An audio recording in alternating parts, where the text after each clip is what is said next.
as well as coverage from people, especially from the media. We think that these political parties want things like, for example, they think immigrants are second tier, and they call for platforms and for policies that ask for them to be treated as such. And we think that these parties' existence is inherently harmful because it allows for a proliferation of racist ideology on a national level, but beyond that, we think it allows for conversion of others and thinking that this is the right way to think and that others should think this way as well. That's why what we want from government will be simple. We don't want to allow and give permits for political parties with racist ideology to be recognized and to be allowed to run fair elections and to be allowed to represent people in the state. We don't want to allow people to assemble under the banner of racist ideology. The question of this debate is twofold.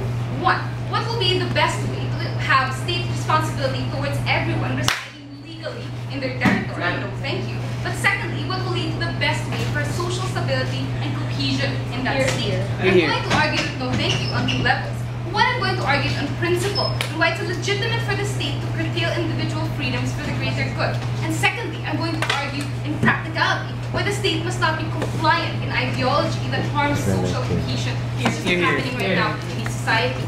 Let's go first to my argument on the legitimacy of the state to do this. Sir.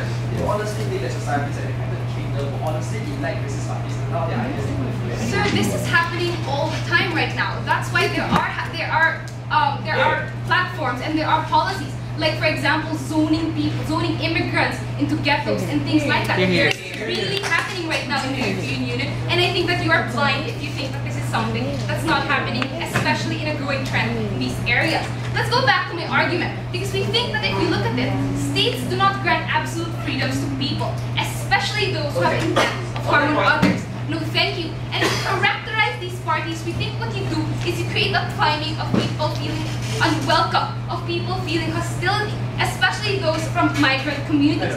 No, thank you. That's why, for example, they have policies like zoning immigrant communities, or isolating them, or even calling for them, no, thank you, to have less rights compared to the real, genuine people who live in this country. And we think what's worse with political parties is they are able to get their message across quite well. Why? Because they are seen as a legitimate political party, and you give them a platform to campaign. You allow them to go out to the media and to tell people, and people will listen, especially because they make radical statements that catch the attention of people, for people to listen to them. We think beyond that, no thank you, the fact that they exist gives them a stamp of approval, that even the government is saying that you can exist, that you're legitimate enough, no thank you, to run, no thank you, and be part of the political system. We think there's a huge perception when it comes to people, when they hear a madman rambling on the street about racism, versus a guy in a suit coming from government, telling them about racist ideology, and telling them that this is the correct thing, no thank you, to think about. But beyond that, we think there are worse problems that come out from it. Why? Because if you look at the EU political structure, how does it exactly work? We think in the EU political system, you don't need a national mandate to influence national policy.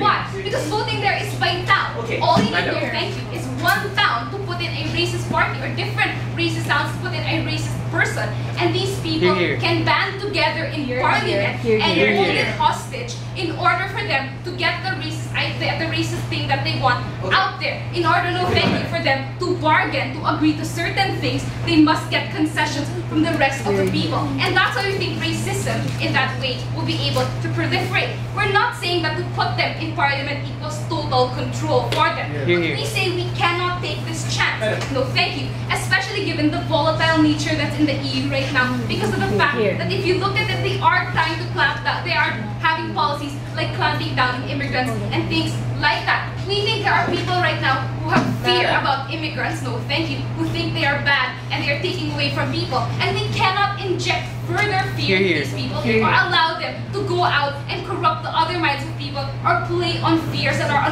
ungrounded fears. No thank you. But we think even beyond that, even if some people feel this way, there must be inalienable rights given to immigrants, because the country itself allow these people to go into their borders, because these people went into this country thinking they had a better life. The state itself has a responsibility responsibility towards these immigrants because the state itself says that we are allowing in our borders and we are according you some rights. No, thank you. That's why we say they have to clamp down on a hostile environment and something that's going to cause them more discomfort. No. Secondly, why should the state not be compliant in ideology that harms social cohesion? Because we think that being recognized as a political party already gives you weight when it comes to that society. It is not a neutral thing of just allowing people to speak. No, thank you, sir. But we think, what does a political party mean? Being a political party bestows on you tangible benefits. For example, when it comes to monetary things, like states sometimes give funding to these parties, or they always give tax breaks, given the fact that it's an egalitarian society and they want to have all political parties. Beyond that, they give privileged speech to these people. That means that even if they say anything, even with no basis whatsoever, even if they say immigrants are dirty, no thank you, they won't get punished because these states allow for privileged speech, even if it has no basis whatsoever, even if there's no rationale behind it. And we think for this to happen, especially for elected officials, because they can say whatever they want, they can say immigrants are stupid, immigrants are lazy, the state should not be complicit in this kind of thinking or in these types of things. Because we're saying that you're not just agreeing to them, but you're actually letting them tangibly be there and tangibly be able to say what they want. And it's the state actually helping them tangibly. And we think that that's something they shouldn't be allowed to do and they shouldn't be doing, especially when I talked to you earlier already about immigrant rights and what the state should be giving to these immigrants. We're not saying give them the world, but we think that they should be accorded some certain amount of peace in the migrant community, and that we don't want to allow people to have irrational fears to continue to come about. That's why I think right now, given the problem in status quo,